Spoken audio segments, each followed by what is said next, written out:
小姐，秦王殿下带着圣旨和聘礼，人已经到了钱塘。什么？那么快？原来昨日安排你的事情可有结果了？按小姐的吩咐，东西修完拿回来了。行，到时候按我说的做便是。是，小姐。钱塘里，平阳侯，我也是真心实意喜欢离儿，想要娶离儿为妻，所以才让父皇下旨。你放心，娶了离儿之后，我定会好生待她，府中妾室温顺有礼，不会与她争风吃醋的。既然父皇已经下旨，我今日前来，便是想将这门亲事定下来。齐王殿下，并非老夫不想把离儿嫁给你，只是离儿身子弱，殿下身份高贵，我们离儿配不上。你放心，陛下那边我自会与他说清楚。平阳侯，你这是什么意思？要抗旨不遵吗？这可是父皇亲自下的旨。奉天承运，皇帝诏曰：平阳侯府嫡长女沈离，克恭持顺，秉性端淑，兹指婚齐王王正妃，则即日完婚。离儿，如今父皇既然已经下旨，你便是我的齐王妃了。做王妃就要有王妃的样子，本王不喜欢你这副要死不活的模样。去我齐王府，还委屈你不成？阿姐，沈儿小姐，本王知道你不希望本王娶离儿，可惜让你失望了。你以后还得乖乖叫我姐夫，将来离儿还得给本王生儿育女，你能拿本王怎么样呢？他用2个人的声音低声道：就算你知道本王府中有吃人不吐骨头的妾室又如何？你姐姐照样得嫁给本王，你照样得接受事实。你以为你真能颠倒乾坤？不自量力的东西！带着挑衅的话说完，齐王拂袖扬长而去。爹，我不嫁，若要女儿嫁给齐王，女儿宁愿一死。爹爹怎会让你嫁给他？你放心，该日在陛下面前，我定去求陛下给你们退婚。他忽而想起沈福之前在书房说的那个梦，顿时觉得毛骨悚然。爹，姐姐不会嫁给齐王的，不过还得看爹爹。改日在朝堂上，陛下会问齐王一些事情，爹爹到时候见势给陛下提退婚指示。齐王府的妾室手段非常，姐姐若是进去，就是落入万丈深渊啊！哎呀，如今陛下已经下旨，王命难违，为父定尽我最大努力，将这亲事退了。你先扶着离儿下去休息吧。阿简，你放心，爹爹会想办法的。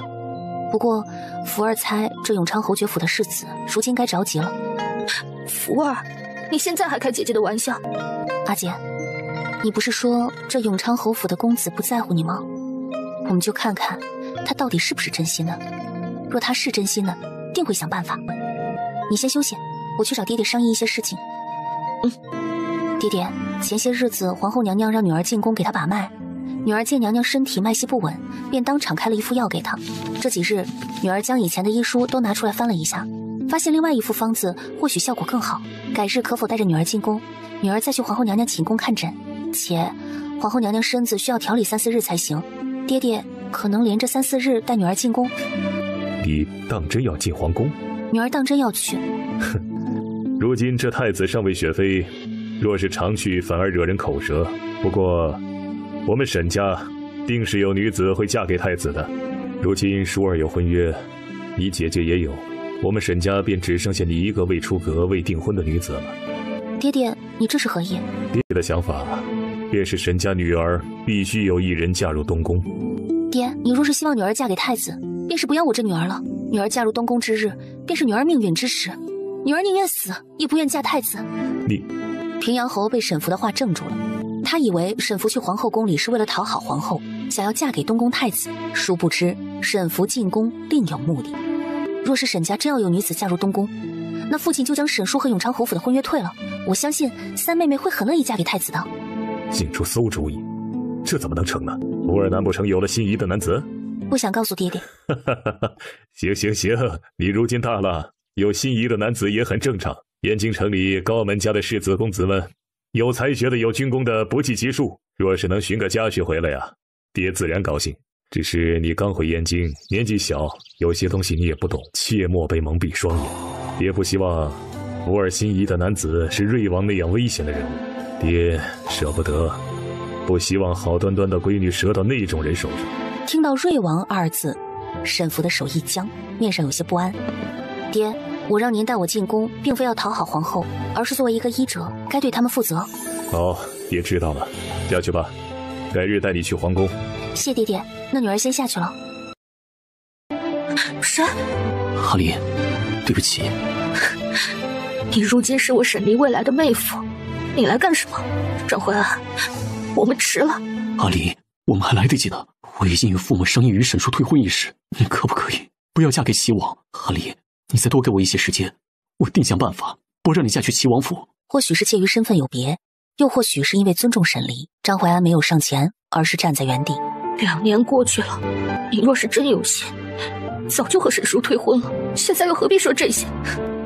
我嫁给谁，与你张怀安无关。我这2年一直在努力说服我母亲，哈利，我只要你一人，也只爱你一人，我不会让你嫁给齐王的。我知道你心里有过不去的坎，若是你过不去这个坎，我陪着你好不好？哈利，我求你了。沈离转身不再看他，张怀安面色痛苦，转身消失在房间里。四爷，你受伤了？小伤而已。听说你会医术，给我包扎一下。没见过你这样的，明明流那么多血，还笑得出来。怎么，害羞？四爷，你别这样看着我，你看着我，我有些不舒服。眼睛长我身上，还不允许我看？怎么，沈二小姐是心疼我？区小伤，又死不了人。燕京城令人闻风丧胆的四爷，为何会受伤？属实让人想不通。常在河边走，哪有不湿鞋的？四爷是在何处受伤？国公府，不过偶尔被小人算计也是常事，这点伤算什么？你这里近，白泽又在这里，所以顺路过来，怕我吗？从前他是怕的，可是与慕容彻几次接触，才发现慕容彻的坏似乎只对他讨厌的人。四爷就像这只白虎，很危险。白虎在对待这个主人时，温顺听话，收起自己的利爪，可对于敌人时，却有着十足的攻击性。所以四爷于我而言是危险的，不怕是不可能的。白泽，你瞧瞧，这沈二小姐这般看你啊，有人来了。四爷，要不你回去吧，我这床装不下四爷，况且这么晚了，我也该休息了。慕容彻微微敛眉，邪气满满。我身负重伤，你想赶我走？我救你多次，报酬都还没有索取。四爷，四爷，你躲一下吧。也是，我是沈二小姐见不得人的奸夫。祖母，有人亲眼看到二姐姐房里进脏东西，莫不是有什么邪祟？将房门打开吧。哦，发生什么事啊？祖母，三妹妹，发生了什么呀？二姐姐，这几日我们沈府发生的事情太过蹊跷，有侍卫见到有脏东西进了你的院子，我们怕姐姐被什么东西缠上，所以来看一下姐姐。能有什么脏东西啊？心思扭曲，算计他人，这沈府能安宁才怪呢。姐姐说的哪里话？我母亲虽被关到侧院，不过都是父亲听信青楼妓女的话罢了，何来手段暗害姐姐？姐姐，床上藏了什么东西啊？莫不是邪祟？这么晚了，为何房间灯还亮着呀？睡不着。祖母，我看这床上铁定是藏了什么野男人了。姐姐就是心虚，我们沈家未出阁的女子，若是失了身子，传出去要被燕京城的夫人小姐们所耻笑。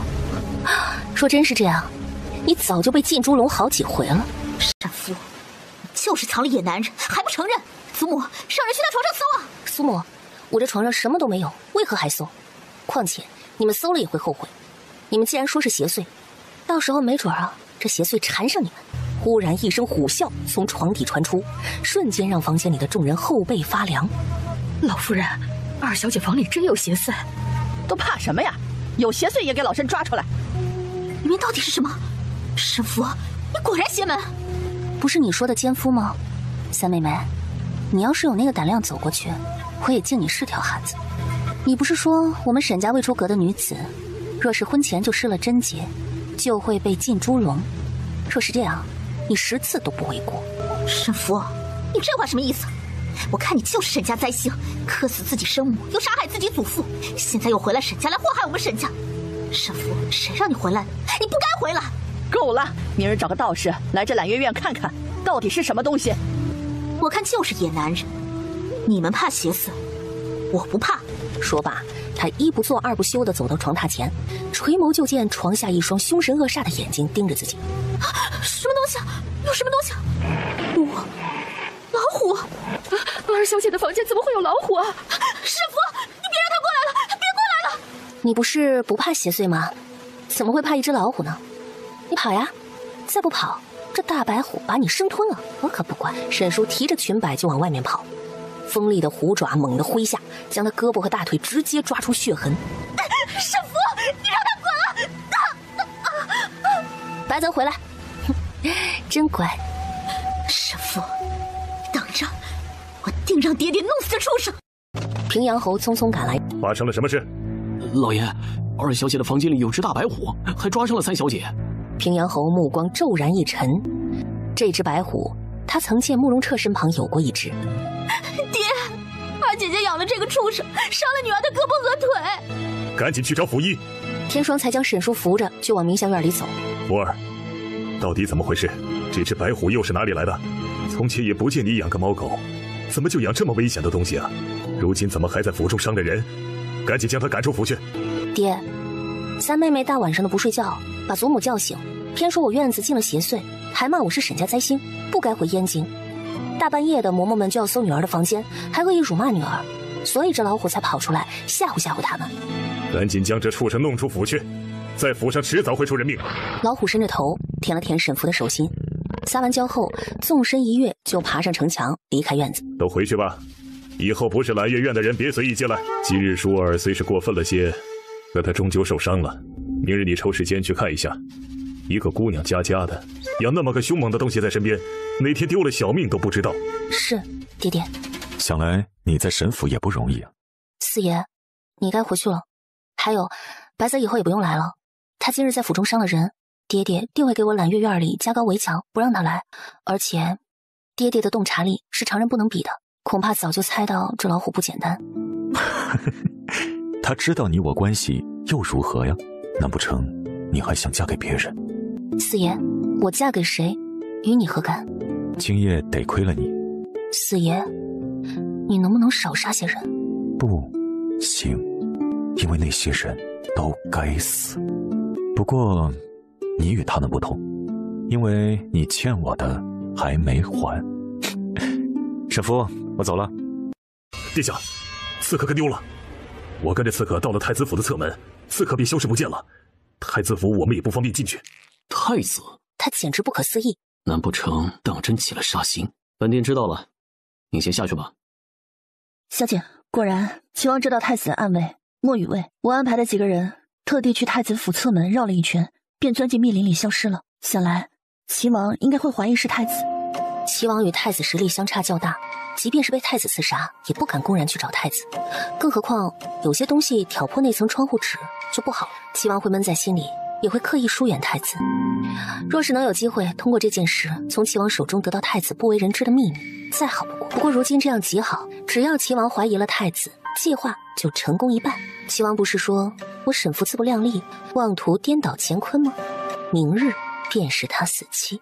沈福到了皇宫后，便被小太监带去皇后寝殿。公公，看你年纪应该在宫里许多年了，可有在掖庭待过？待过一阵子。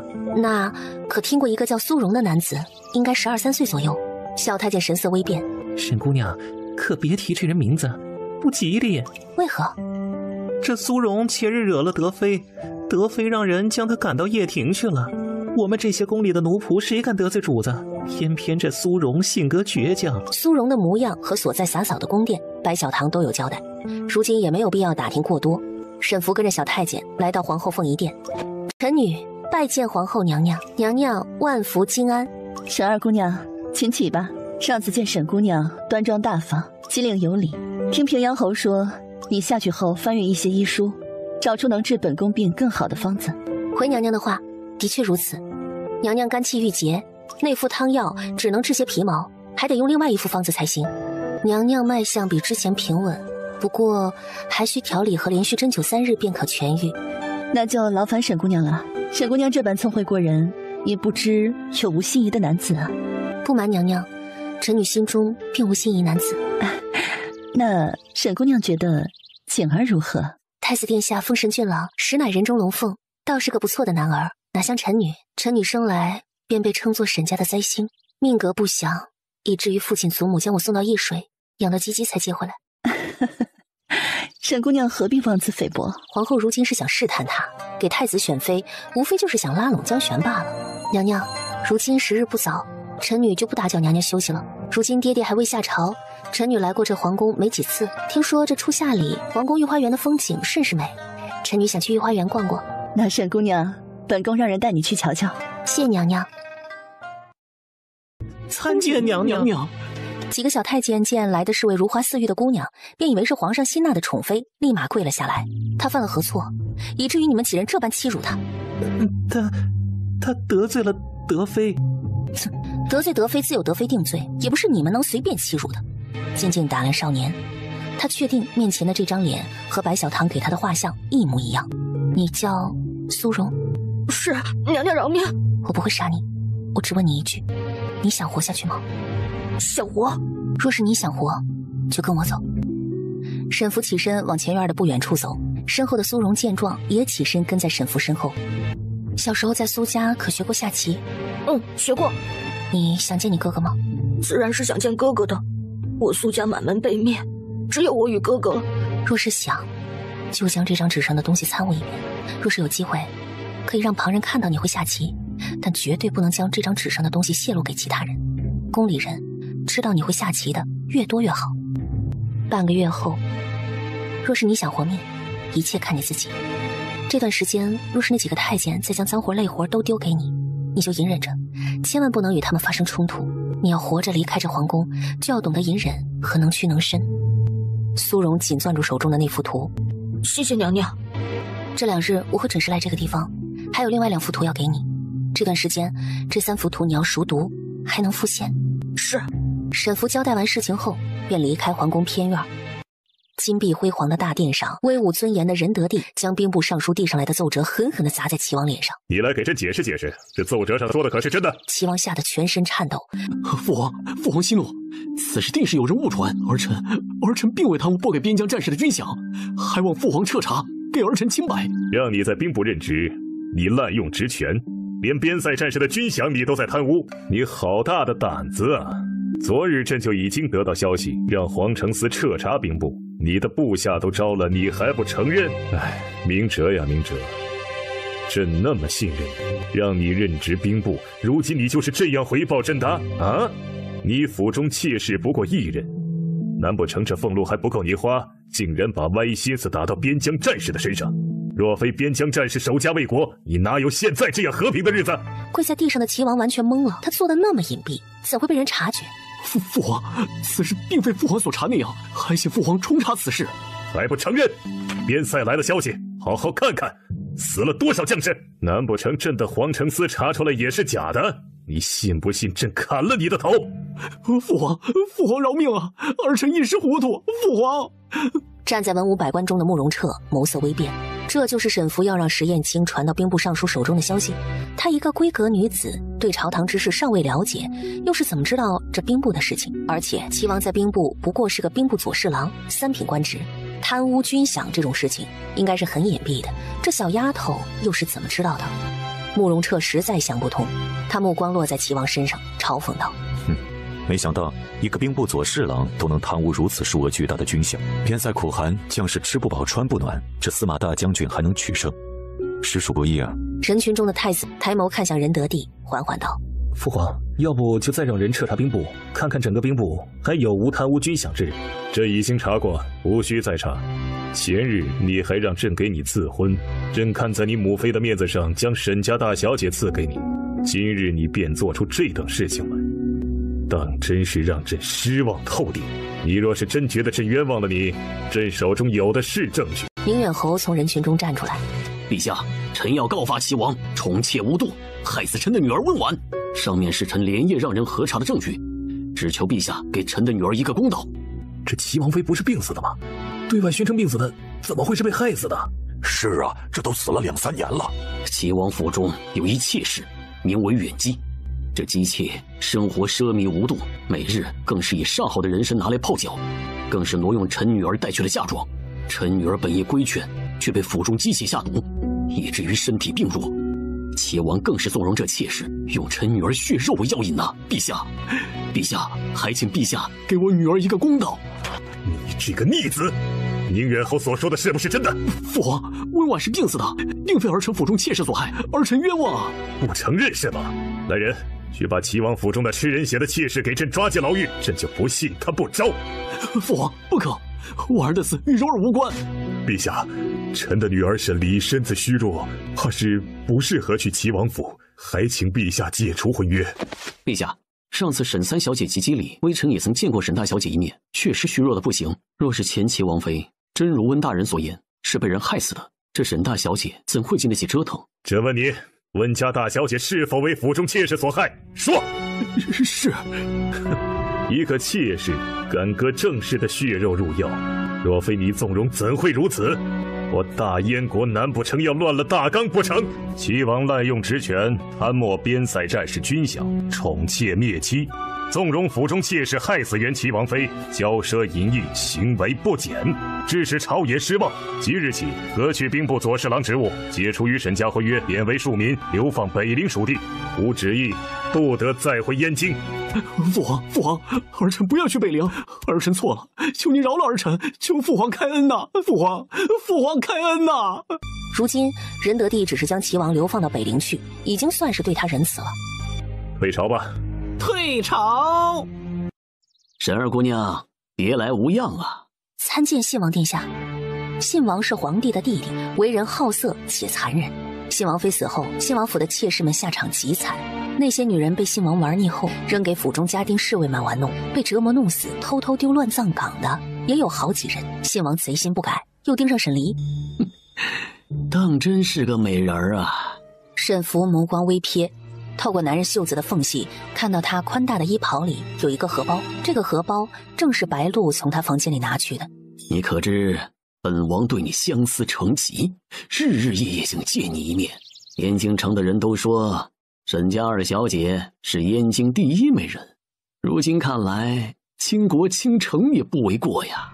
还请殿下自重，信王殿下身份尊贵，臣女怎敢让殿下这般？怕本王做什么？如今此物送你，便作为你我二人定情信物。你放心，皇兄生辰宴上，我会提这赐婚一事，将你娶入我信王府。信王殿下，此物臣女不能收，臣女亦有心仪之人。你说什么？你有心仪之人？是，臣女有心仪之人。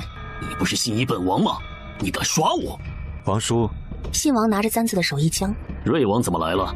路过，打扰了皇叔的雅兴。这么有趣的事情，皇侄还是头一次见。你们继续。怎么，皇侄在这里，皇叔就不继续了？瑞王这般打扰本王的好事，不太妥当。瑞王这般打扰本王的好事，不太妥当。哎呀，我来看戏，怎么能说打扰呢？看不出来，皇叔惯会老牛吃嫩草啊！皇叔还送姑娘这么好看的簪子，想来是心仪沈姑娘。皇叔府中妾室如此之多，难不成又想纳一个进去？瑞王管得有些宽了。沈姑娘杵这里干什么？碍着本王的眼了，还不滚出宫去？是，臣女碍着瑞王殿下的眼，这就离开。皇叔难不成盯上沈家小姐了？盯上了。本王与这美人早就私定了终身。私定终身？不巧，她是我先盯上的。老牛想吃嫩草，可不是什么好事。你什么意思？瑞王，你先盯上没用。哼！怒气冲冲转身离开原地。哎呀，福儿，你怎么才来呀？爹，可解除了阿姐婚约？解除了，这齐王算是走到头了。我们回去赶紧将这消息告诉你阿姐。好。福儿，你说的可是真的？是真的，阿姐，你不用嫁给他了。今日朝堂之事，恐怕你也听说了，爹爹和张怀安都给你求情了。张怀安是在乎你的。福儿，恐怕你也做不少吧？如今大哥不再去烟花之地，整日在房内读书等着春闱；二哥不去赌场，在家里整日舞枪弄刀。阿姐，福儿没什么要求，只愿你们平平安安的。福儿最近心里也不知道怎么的，总觉得有不好的事情要发生。福儿，没事的，你担心太多了。姐姐如今身子好了很多，以后姐姐护着你。阿姐，你先休息吧，福儿想回去睡觉了。好，福儿别想太多了。如今齐王被贬为庶民，恐怕这2日就出燕京城了。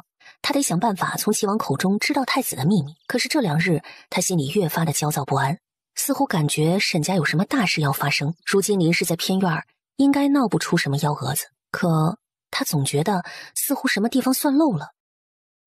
小姐，齐王已经出燕京城了，我们去见齐王一面。是，小姐。走快些，天黑之前我们得离开这燕州地界。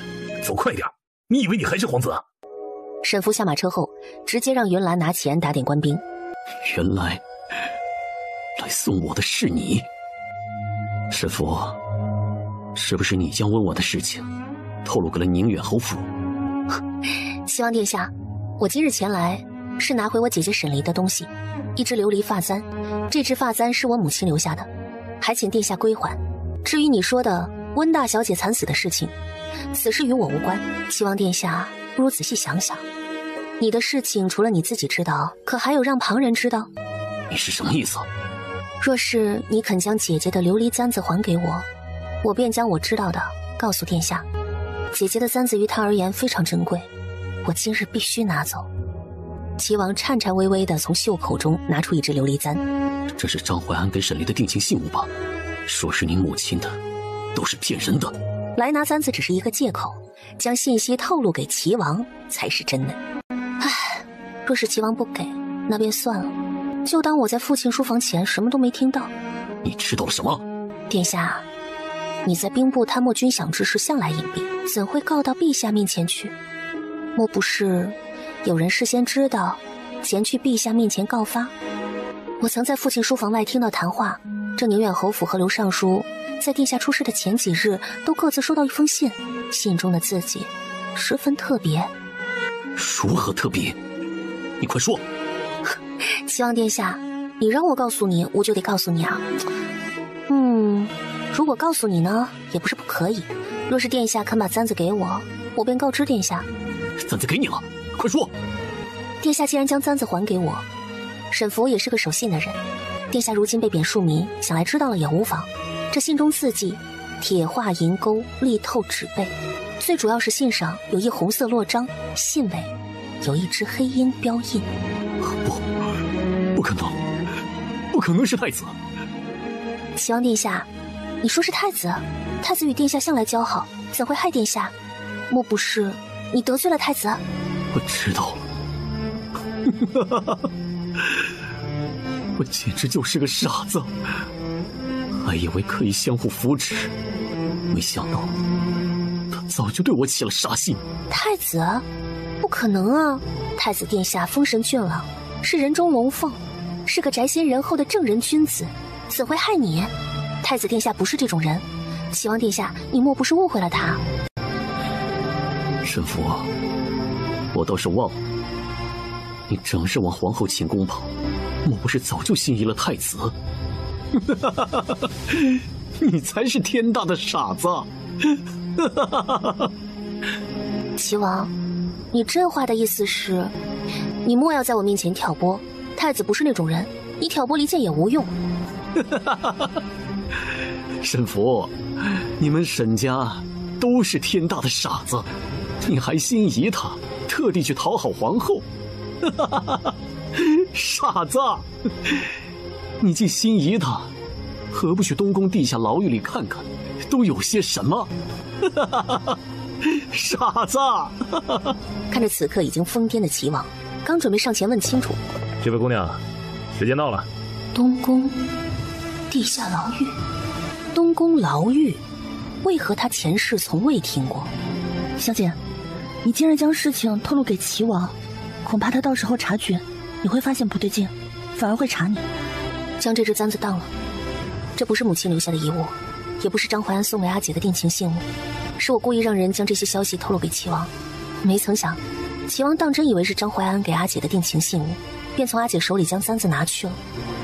齐王和太子向来关系匪浅，若是太子写信给齐王，恐怕我说的这些事都会被拆穿，什么父亲书房听到的谈话都是假的，信也是假的。齐王快没命了。齐王贪墨军饷一事牵扯的人颇多，就算沈福不动手，那些怕暴露的、怕连累的，都会在齐王流放的路上下手的。云兰，找个机会将这封信差人送到易水去，让我师兄前来相助。小姐，是发生什么事吗？怎会还要于公子来？让他来，自然是有重要的事需要他帮忙。是，小姐，奴婢这就把信送出去。云岚口中的于公子，便是沈福在易水的师兄于子安。沈福自小养在易水，江璇怕他不学无术，便让他在易水学医。而于子安便是沈福的师兄，让于子安前来燕京城，他也好在琼花宴上实行自己的计划。小姐，刚才我听管事的嬷嬷说，这林氏在偏院吃药闹自杀，说是知道仙夫人的事情，要见老爷一面，险些丢了性命。哼，怕是这林氏演的一出戏吧？爹爹去了多久了？去了好一会儿了，就怕这林氏起了什么阿扎的手段。恐怕这林氏现在是想着法子怀此嗣呢。可平遥侯中了踏雀之，根本就不行。难不成他想趁机将父亲叫过去，再偷梁换柱，借种怀子？这林氏除了想怀此嗣，到底想做什么？平遥侯府的偏院，林氏凄凄惨惨的哭声传来。老爷，妾身就算是再有错，也与老爷夫妻10几载，你不能这样对我呀！我们有了淑儿，难道老爷这般不念旧情？一个青楼女子的话，老爷便将我打得鲜血淋漓，赶到这破旧的偏院来啊！老爷，少给我演，本侯看着烦。哎呀，又想办法把我骗来。老爷，给妾身一次改过自新的机会，妾身再也不敢了。妾身以后只听老爷一人的话，若有下次，妾身甘愿喝下毒药，下九霄黄泉。下九霄黄泉，你的所作所为，恐怕地狱都不会收你。这风儿、玉儿、梨儿和福儿，都是我的亲生血肉，该叫你那么多年的母亲，你就那么忍心害他们？他们是我的孩子啊！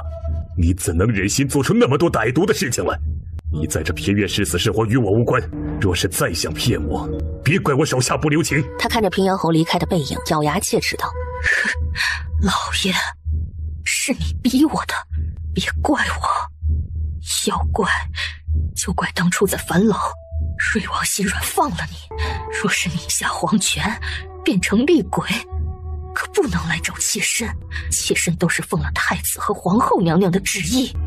我给过老爷机会了，是他自己不要，别怪我心狠手辣。我与他尚未和离，老爷一死，整个沈家都得靠我。夫人，只要你怀了身孕，就能从偏殿出去啊。哼，晚上叫那人进来，记得点上琴香，等我怀上孕后便……哼，他比了一个杀的手势。是，夫人。胆子很小啊。夫人，小的冒犯了，我这就出去。怕什么？你可比老爷有力气多了。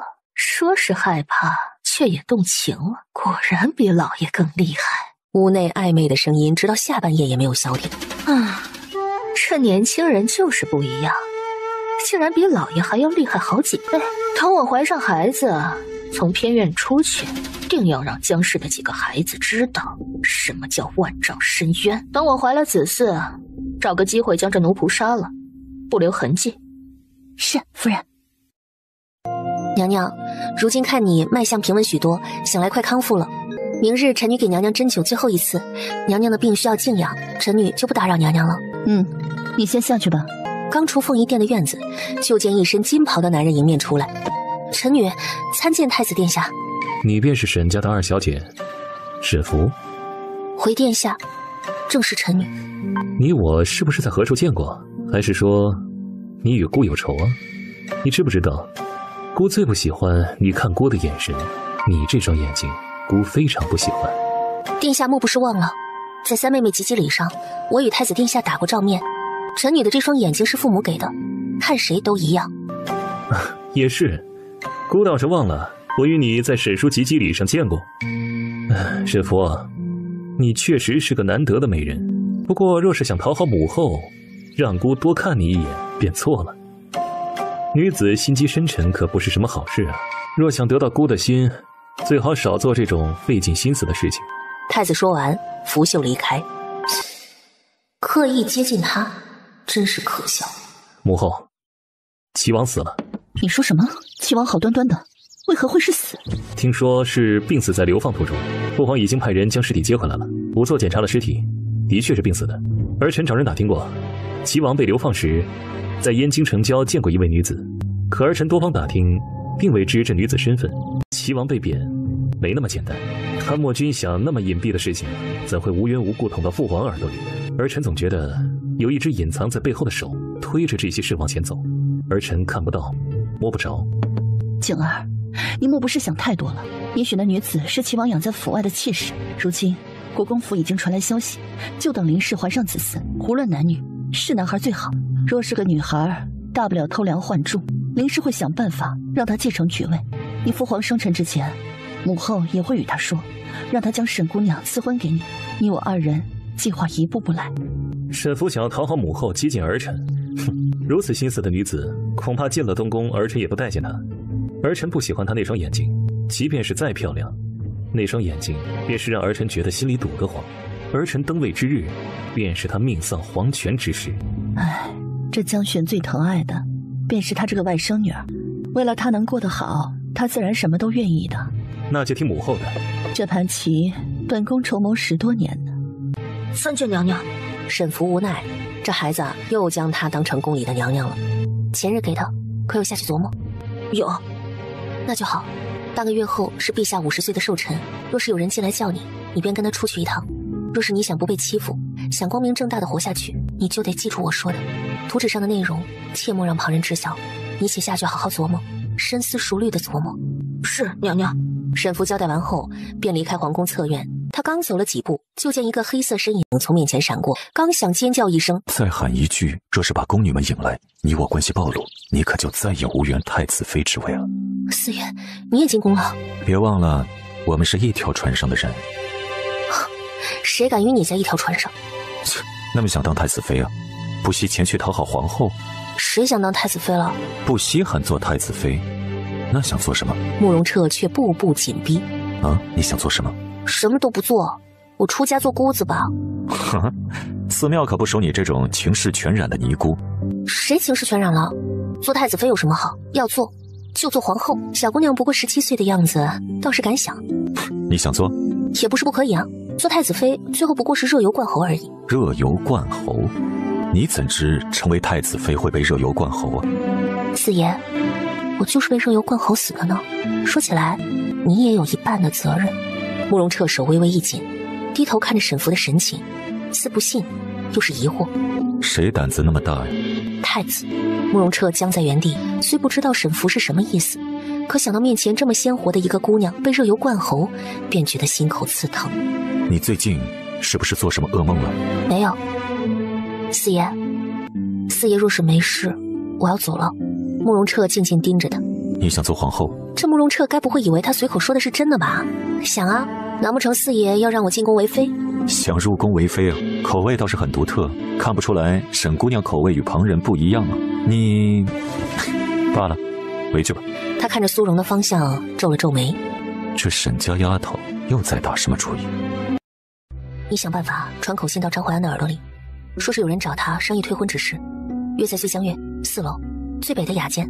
好，小姐，我这就去办。此刻醉江月的房间里，景哥哥，王后娘娘的意思，他们真只是利用沈福，娶她不过是为了司马大将军的兵权而已。这种讨好我母妃想进东宫的女人，本殿懒得看一眼。景哥哥，可是你是我一个人呢。你有些贪心了，隔三差五与本殿行鱼水之婚，还不知足？不知足。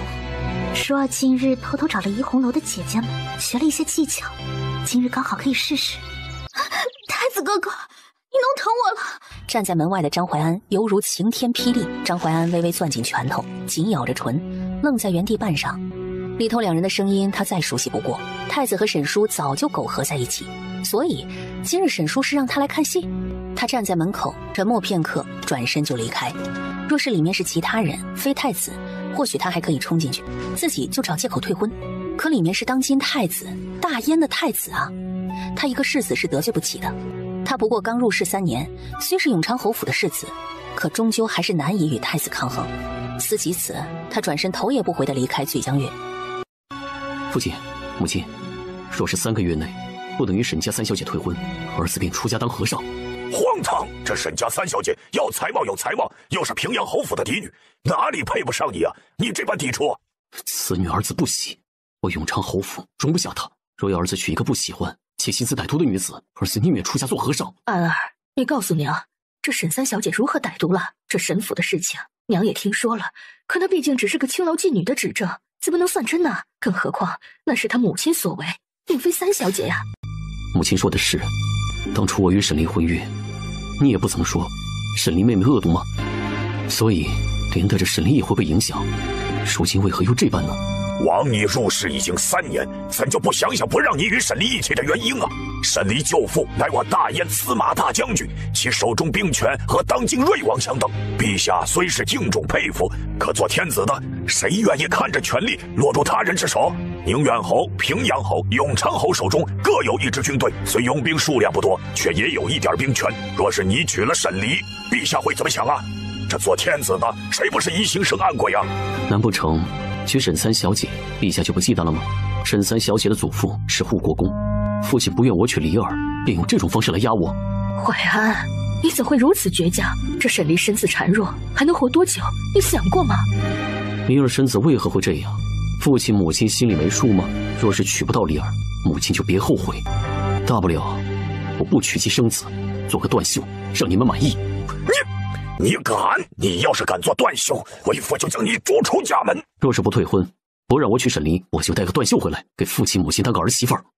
话说完，张淮安甩了甩袖子，直接离开钱塘。老爷，如今要怎么办才好啊？要不我们把沈家的婚退了？若是当真让淮安带个断袖回来，那我们张家就彻底完了呀！这张望当初在宁远侯府得罪瑞王被杀，如今这张家就只剩下安儿这根独苗了。天要亡我们张家吗，老爷？可是这沈三小姐好端端的，我们怎么能退婚呢？也没有理由退婚呢。到时候两家关系闹翻，恐怕也不妥。再看这日子吧，若是安儿真心不想娶，到时找个机会退婚便是。我听闻这次陛下生辰，离国和北厉几个邻国的使臣昨日就进入燕京城，想来今日皇宫里定然热闹。小姐，我听说啊，这离国五公主都来了。这五公主在离国向来以离国第一才女自称，也不知道与我们燕京女子的才华相比，能否比出个高下呀？若是小姐这次能在宴会上大出风头，说不定皇后娘娘定然会改主意，让你嫁入东宫呢。这二小姐啊，虽生了一副好样貌，可她自小养在易水，哪能和我们小姐比呀？我们小姐可是燕京第一才女。如今皇后娘娘只是满意二姐姐，也没同陛下商议将她赐婚给太子一事。若是在陛下赐婚之前，让二姐姐嫁去信王府，你觉得如何？上次小姐让我拿了二小姐香囊和字迹，已经找人送去了信王府。信王殿下见过二小姐的容貌，很是满意。如今二小姐主动用香囊作为信物，这信王竟然以为是真的。就看今日信王会不会在殿前提及赐婚一事。唉，这二姐姐命真好啊，将来能嫁给信王。若是能让旁人知道二姐姐与信王私通，那再好不过了。这样皇后娘娘就不会想让她当太子妃。我等着今日看二姐姐的好戏。这瑞王怎么还没来啊？估计快来了。瑞王殿下到。来这么晚，怕是又去做什么了？流了不少血吧？流点血怕什么？收敛些。众人屏住呼吸，听着祖孙二人的对话，倒吸了一口凉气。离国五公主7皇子到，北厉3皇子到。参见大燕陛下，今日乃是陛下寿辰，我与七弟代我父皇母后前来祝福陛下，愿陛下鸿福齐天，万寿无疆。我带北厉前来，祝陛下松鹤长青，富贵安康，春秋不老。今日是朕的生辰，各位远道而来，便不便多礼了，请坐。沈福知道，此次离国来燕京的目的，便是为了迎娶大燕三公主，两国和亲后，好以此拿捏大燕。前世三公主被嫁去离国，三公主是太子的同胞姐姐，虽是异母同胞，为人却温和。今日是朕生辰，离国和北厉使臣不远千里而来，朕甚是感激。若有怠慢之处，还望海涵。七弟，我没想到这慕容彻如今居然这般嚣张，当初那样折辱他，居然让他逃回了大燕，还得了大燕一半的兵权，属实让人意外。若非是他，六弟又怎会惨死？皇姐，这里是大燕皇宫，这慕容彻今时不同往日了。哼，那又如何？他再高高在上，当初不也是你我拴在铁链上的一条下贱的狗罢了？哼，想起他在离国皇宫整日被你我用铁链拴住扔进狗窝，与狗同食，就觉得讽刺。如今他居然这么嚣张。皇姐，这里可是大燕，即便对慕容彻再恨，也得收敛些。别忘了我们此次来燕京是为了什么。自然知道，让你娶到三公主。这三公主最得大燕陛下的疼爱，想来这仁德帝是舍不得。陛下，今日是您的寿辰，亲婉此次前来，便是受我父皇母妃之命，将一件大礼送于陛下。哦，还有大礼？不知这清婉公主此次前来带了什么大礼过来啊？听闻大燕太上皇身子抱恙，此次前来便是送一味奇药。奇药？什么奇药？回陛下，此药名为醉龙。这醉龙价值1000金，传说有起死回生之效。当年太上皇病重，险些命丧黄泉，慕容彻从黑市死里逃生，就带回一只醉龙。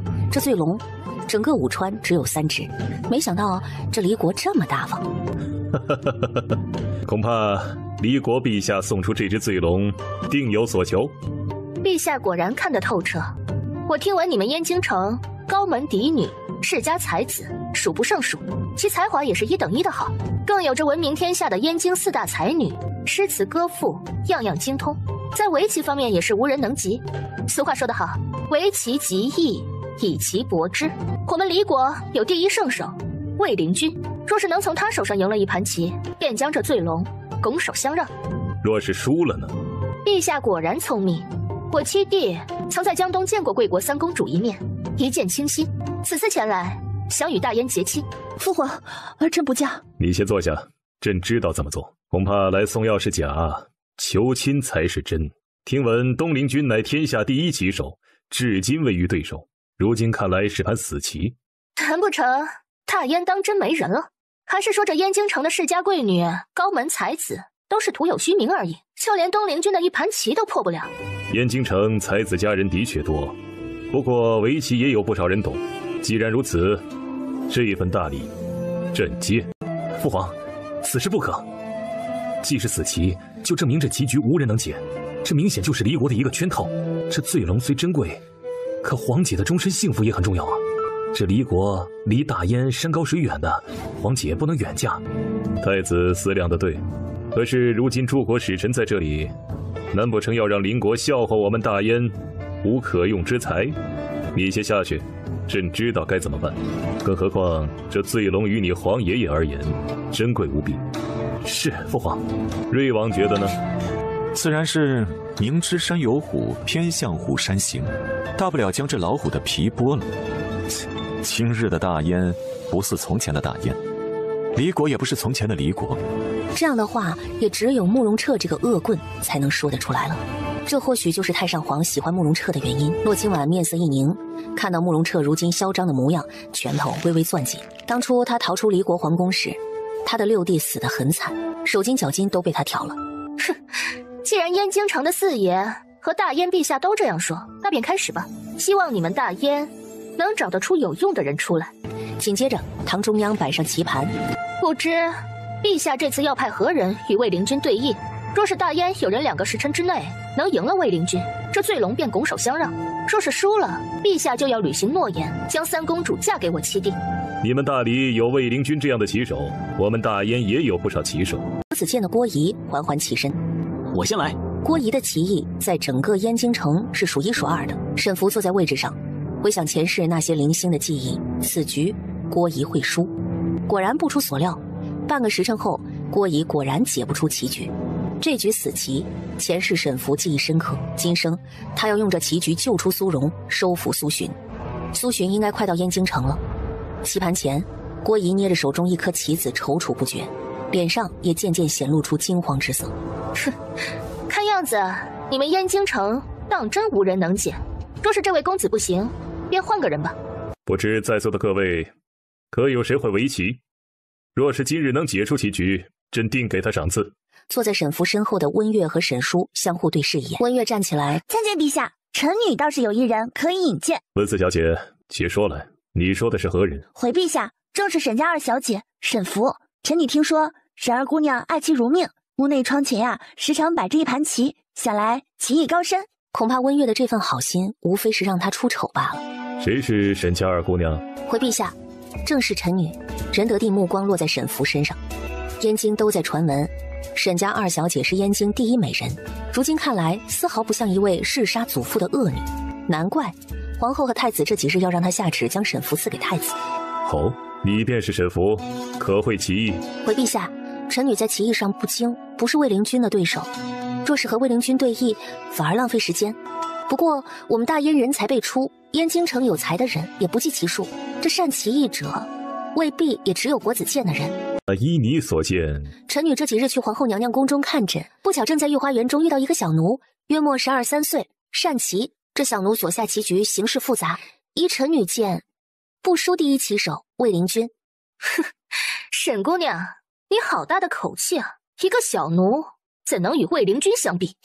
五公主，你不是说我们大燕人才辈出吗？这围棋讲究一个气，还有心思谋略，你怎知这卫灵君便是第一棋手？这第一又是何人所封？你又怎敢确定我们大燕的一个奴仆不能赢了卫灵君呢？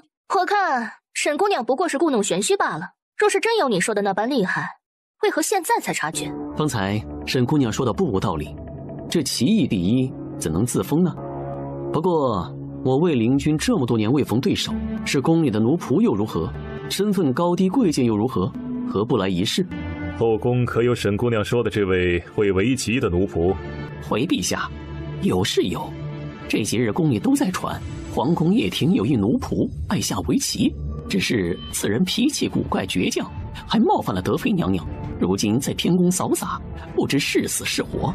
不管是死是活，将他先给朕带到大殿来，朕倒是想看看是否真如沈姑娘所说。是，陛下。你先起来吧。慕容彻远远地打量着他。他进宫不是为了讨好皇后，而是为了这个奴仆，难不成有什么特别的？他想做什么？哼，就他。奴才苏荣叩见陛下。你就是苏荣？回陛下，正是奴才。听沈家二小姐说你善围棋，可是真的？回陛下，奴才自小便喜爱围棋，对围棋也熟知一二。陛下，如今只剩半个时辰，陛下当真认为他能赢了我们卫灵君？你既说我们大燕无人能敌魏军，怎知他不行？行不行，试一试便知。苏荣，你既说你会围棋，便看看能不能赢了这卫灵君一局。若是赢了，便免你罪，让你出掖庭，给你赏赐。谢陛下。对面，卫灵君手握黑子，目光落在苏荣身上。苏荣不过是12岁的少年，面对着这盘棋反而不惊讶。此刻，屋内众人屏住呼吸，都在期待这一盘棋的胜负。这一盘棋关系到三公主慕容清的终身幸福，自然引得万众瞩目。苏荣面色镇定，手握白子。沈福给他的3幅图中，分别是卫灵君这盘棋的3个弱点，其中最显眼的无异于盘角2曲。为今之计，只有在盘角最不显眼的地方落下一子，堵住黑子剩下的最后一口气。白子落下，卫灵君微微蹙了蹙眉：“你下这个地方？”最容易忽视的，往往最能翻盘。时间一点一滴的过去，苏荣吃下卫灵君的黑子也越来越多。卫灵君拿着黑子的手微微颤抖，他可是第一棋手，若是输给一个毛头小孩，会成为离国笑柄的。这另外2个漏洞在盘中，也被苏荣逐一突破。洛清婉从椅子走出来，不安逐渐涌上心头。他今日来是带着十足的把握。卫灵君怎么可能输给一个掖庭奴仆？如今黑子快被白子吃完，这盘棋我们大燕快胜了。陛下，臣女有个不情之请，还请陛下成全。今日若非你心细发泄苏荣，恐怕我们大燕当真会成笑话。一起说来，有何请求？回陛下，苏荣冒犯德妃娘娘，还是戴罪之身。今日他既赢了卫灵君，也算是将功赎罪。臣女自幼爱围棋，可棋艺不精，也无旁人指导。如今苏荣年纪小，无父无母，若是出宫无处可去，臣女愿意带回沈府。我的2个哥哥也颇爱下棋。也罢，既然他今日赢了卫灵君，也算是将功赎罪。他又是你沈二小姐心细发现的，也算是你给他一线生机。他的来去，若是他同意，便由你沈家二小姐来决定吧。起来吧。谢陛下。棋盘前，苏荣成功吃掉卫灵君全部黑子。洛清婉站在原地，整个人懵了。第一棋手，不过如此。既然输了，离国也要说到做到。今日你赢了这盘棋，也算是将功赎罪。你如今年纪尚小，出宫也没一个去处。这问你可愿意留在宫里做个骑士，或者跟沈二小姐回府？陛下，奴才这次能赢得卫灵君，不过是巧合而已，哪敢在宫里做骑士？既然是沈家二小姐发现奴才，也算是奴才的伯乐，奴才愿意追随沈二小姐回沈府，任她安排。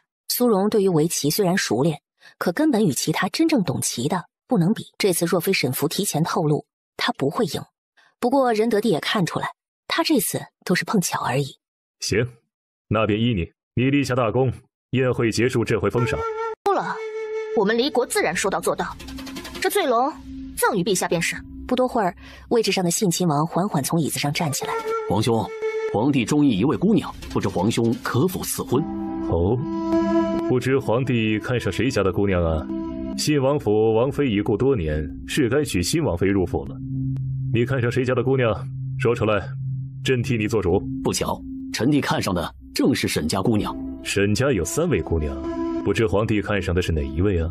沈二小姐沈福，我与沈二小姐已私定终身，有此荷包为证。场内顿时一片哗然。这沈二小姐生了一副好皮囊，怎么会这般？就是不要命了吗？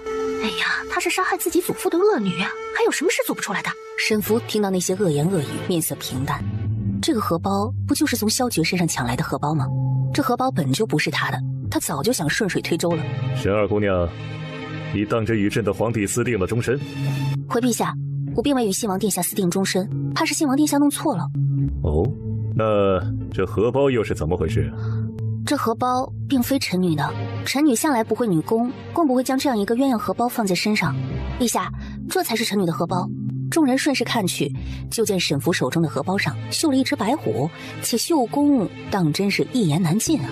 好歹白泽保护他这么多次，也算是值得。看样子沈二小姐的女红当真是不行啊！皇帝，如今你手中的荷包并非沈二姑娘的，想来与你私定终身的人你也搞错了。可这荷包分明还绣了沈姑娘的名字上去，沈姑娘怕是中意本王，不愿意承认罢了。信王殿下，你可不能乱说，我从未中意信王殿下。信亲王，你手中的荷包可否给本宫看看？温月目光落在皇后手中荷包的鸳鸯上，越看越是觉得熟悉。这2个鸳鸯本是他绣的，本来打算给自己的心上人，没想到被萧爵拿去了。如今怎么会在信亲王的手上？高位之上，皇后拿着荷包打量片刻。荷包表面虽绣有沈福的名字，却像是有人故意为之。她自然不想沈福嫁给信王，她想让沈福嫁给太子。本宫听闻，燕京城的闺阁女子们绣着荷包，表达爱慕之意，都比较含蓄。有些女子呀，甚至会将自己的小字绣到荷包里面，怎会这般大大咧咧的绣到荷包外面呢？沈姑娘的名字更像是有人刻意绣上去的。将荷包翻了一面，皇后眉头微微一皱：“陛下，你看看，这荷包当真不是沈姑娘的，倒是宁远侯府的姑娘。宁远侯府总共2个姑娘，温大小姐嫁给齐王为妃，被齐王的小妾害死。这其2便是温月，燕京城4大才女之一。宁远侯，可知得这是谁的荷包？回陛下，臣不知。当真不知吗？臣当真不知啊，陛下。这个荷包是宁远侯府姑娘的荷包，怎会绣上沈家2小姐的名字？陛下，这荷包是臣女的不错，可是前些日子臣女在上元灯会上将这荷包丢了，没想到这荷包会出现在这里。陛下，上元灯会上我与沈小姐曾为争夺花灯起了些争执，怕是这荷包被沈小姐捡去，没想到沈2小姐中意信亲王殿下，居然用捡去的荷包送到信亲王府，还和信亲王私定了终身。沈2小姐，这荷包到底是怎么回事？既然这信亲王钟情于你，朕便想问你一句，你可愿意嫁到信亲王府？陛下，臣女不愿。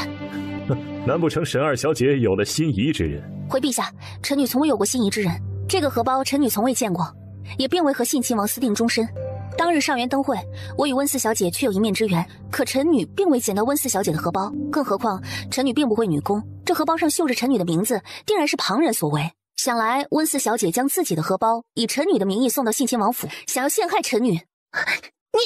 陛下，臣女不会做如此下作之事，这荷包确是臣女的，可早就丢了，还请陛下明鉴啊！今日本是她生辰，如今闹腾成这样，她有些不高兴。况且这皇后前几日就已经向她提过，要将沈福赐给太子。皇帝，恐怕这次你是会错意了，也会错了人。与皇帝私定终身的或许另有其人。这荷包是温四小姐的，如今绣了沈二小姐的名字，实属有些奇怪。皇兄，即便这荷包不是沈二小姐，可皇帝中意沈二小姐许久，还请皇上赐婚。陛下，臣女生来便被当作沈家灾星，其命格也多凶少吉，恐怕会克了信亲王。陛下，福儿自小命格不详，若是嫁去信亲王府，恐怕会折损亲王殿下呀。福儿既尚未与信亲王私定终身，何不问问这荷包是如何去了信亲王府的，也免得信亲王弄错了。这件事朕也懒得追究，可这荷包终究是温四小姐没看管好，才弄这一闹剧。既如此，宴会结束，温四小姐自行下去领罚。是，陛下。位置上的沈叔目光狠厉地看着沈福和平阳侯。这个荷包是白露从沈福房间偷的，怎么又成了温月的？他想不明白，为何自己所有的事情都是不按自己的想法走。皇帝，这赐婚仪式恐怕要让皇帝失望了。燕京城的世家贵女颇多，除了沈二小姐，定然还有让你满意的。沈二小姐聪慧过人，前日里皇后就与朕商量，将她嫁给景儿为太子妃。沈福诧异，不可思议的抬眸就对上任德帝冰冷的目光。此刻沈福简直不敢相信自己听到的，他这么快就要被赐婚给太子慕容景了，所以他今日的计划彻底的失败了，反而让他赐婚给了太子。陛下，臣女无才无德，实在不配太子殿下。此婚是太子亲自让朕下的旨，阿吉心仪于你，你又何必说丧气话呢？此事就这么定了吧，你先下去吧，圣旨这几日便会送到府上。如今这情况，只能想办法退婚了。是，陛下。沈福心情极差，他没办法和陛下抗衡，可还有回旋的余地，比如婚期之前杀了太子，就看到慕容彻盯着自己，剑眉微微连起，他忽而斜然一笑。沈福不知这慕容彻的笑是何深意，可他知道宴会结束后，慕容彻定会缠着他不放。你看不到。沈福抬眸，在暗黑的夜色下，透过一点模糊的光，对上慕容彻漆黑深邃的眼睛。四爷。夜色中只听到二人的呼吸声，他忽而觉得自己幸运又不幸。幸运的是慕容彻似乎对他并不残忍，不幸的是他这一世又被赐婚给太子了。他看着牵着他往前走的慕容彻，忽而心里微怔。燕京城令人闻风丧胆的四爷，原来也有温柔的一面。漆黑的夜色下，沈福能通过一点点光看清他的样子。慕容彻面无表情，眼眸深邃。四爷，你想嫁他？不想。那你想嫁给谁啊？四爷，你为何如此关心我的事情，却又……你那么招人，我很不高兴。若是有机会，我定将你囚禁到瑞王府，哪里都去不了。慕容彻俯身下来，将唇凑到他耳畔。不许动。四爷。沈福，你想嫁谁？我谁也不想嫁。若是你不想嫁的，那我来替你选。沈福不解这话之意，刚抬眸，男人俯身吻住他的唇。慕容彻，刚刚只是稍稍用力，这便收不住了。四爷说的稍稍，便是这样的。我如今被赐婚给了太子，你还亲我？那又如何？是你说不想嫁给他的，抢来的才有意思。我会让你看到我是如何一步步的抢。沈福忽而觉得可笑，前世太子慕容景抢了他和四爷的孩子，今生四爷又要抢他。四爷，你是否对我动了念想？还是说你只是想与太子争抢而已？谁叫你这般勾人呢？沈福生得很标致，那双眼睛也清澈动人，惹人怜爱。你的眼睛是从何时开始夜晚便觉得模糊的？其实也不是看不到，只是每到晚上光线稍微暗一点的地方就会模糊，是自我有记忆开始就一直这样。或许你的眼睛曾经受过伤，有人治好了。受伤？从小到大我眼睛从未受过伤啊。也许是很久很久以前。很久很久以前？沈福只记得5岁之后的事情，难不成他的眼睛是在5岁之前伤呢？他有些疑惑。想什么？四爷，你曾问过我是谁，为何这般问我？难不成四爷从我身上看到了什么？也许是我弄错了，你就是沈家的姑娘沈福。四爷，待会儿有人看到了。看到又如何？旁人敢如何呀？四爷，怎么了？有人来了。有人来了，四爷，要不我们先离开这里吧？你我这般躲躲藏藏的，像是有奸情。他现在被赐婚给了太子，与慕容彻又纠缠在一起，若是被旁人见到，恐怕也不妥。沈家的女儿会成为燕京城百姓茶余饭后的谈资，就算她不为了自己，也要为了沈家和阿姐。太子哥哥，是舒儿不好，舒儿没能帮上太子哥哥，竟让太子哥哥娶一个不喜欢的女人。这是沈叔的声音。请旨让沈福为太子妃，非孤本意。若是可以，等姑娶了她，再找个合适的机会将你纳为侧妃。太子哥哥身份尊贵，说是将来纳我为侧妃，是舒儿的福气。只是皇后娘娘那边恐怕……你也知道，本殿与瑞王争锋相对多年，若是本殿手中再无实权，恐怕难坐稳这太子之位。你放心，等将来我登位之日，便是沈福丧命之时。到时候再将你这个侧妃扶正，你就是最尊贵的皇后。到那时，你是整个大燕最尊贵的女人。沈福的手微微攥紧。太子哥哥，你说的可是真的？将来当真要将舒儿扶正？姑向你保证，此话定驷马难追。舒儿好爱你，舒儿不能没有太子哥哥。外头的暧昧声越来越浓密，听着外头脚步声缓缓近了。慕容彻眸色一变，将沈福护在怀里，转而带他从南面窗户跳出去。四爷，长秋宫该不会有什么太监和宫女来过这里吧？为何这般说？方才我与你在里面时，闻到一股香味，好像是催情的。还好刚才我们是在窗户旁，不然你我这个地方是冷宫，恐怕宫里不干净，后宫关系复杂，恐怕有人在这里点催情香。太子哥哥，我怎么感觉有点热？热？太子哥哥，殿内暧昧升级，气息浓烈。小姑娘看活春宫可不好啊。沈福面红耳赤，示意让他带他离开。慕容彻转瞬之间带着他消失在长秋宫。这么好看的戏，你居然不看？四爷，你真无耻！沈福，这么好看的戏，你我二人看，太过无趣了。什么意思啊？自然要更多的人看到才有趣呢。四爷，你的意思是？四爷带你看戏。四爷，这么好看的戏，一定很有趣。陛下，长秋宫中……长秋宫怎么了？有什么事快说。方才有宫女路过时，发现有人在里面行苟且之事，好像是后宫嫔妃。什么？你确定没看错？奴才也是听宫女来报，具体并不清楚。里面确实有人行苟且之事。好大的胆子！仁德地后宫嫔妃颇多，有些来没来他都不知道。给朕将整个长秋宫围了，朕定抓住这对奸夫淫妇。殿下，陛下带着一众娘娘们过来了。什么？好端端的来这里干嘛？太子哥哥，怎么办？怎么办？若是爹爹知道，我会被祖母禁出楼呢。舒儿，如今只能委屈你了。你我如今万不能让父皇母后察觉。你放心，我会立你为侧妃，会来接你的。西面有窗户，你先跳下去，我后面来，否则就来不及了。连忙爬上西面的窗户，转身跳了下去。湖水渗入他肺腑，没多时，脸上的紫色胎记便露了出来。太子慕容景在窗户前刚准备上去，看着他那张渐变的脸时，顿时吓得后退一步。父皇，你们怎么来了？景儿好端端的烟花不看，跑来这长秋宫做什么？回父皇，宫里出现刺客，儿臣追到了长秋宫，没曾想刺客却不在了。当真是刺客？是刺客。还敢撒谎？说，谁与你在这个地方苟合？太子不是最为贤良的吗？如今也学会了说谎了，还是说觉得这老糊涂很好骗呢？骗呢？儿臣不敢。那你从实招来，与你私会的女子是何人？太子跪在地上，紧紧握住拳头，微微抬眼，用余光看周围的人，目光最后落在沈福身上。回父皇，此女子正是儿臣未婚妻，沈家二小姐沈福。儿臣心仪她多年，今夜心急了些，便想着要她。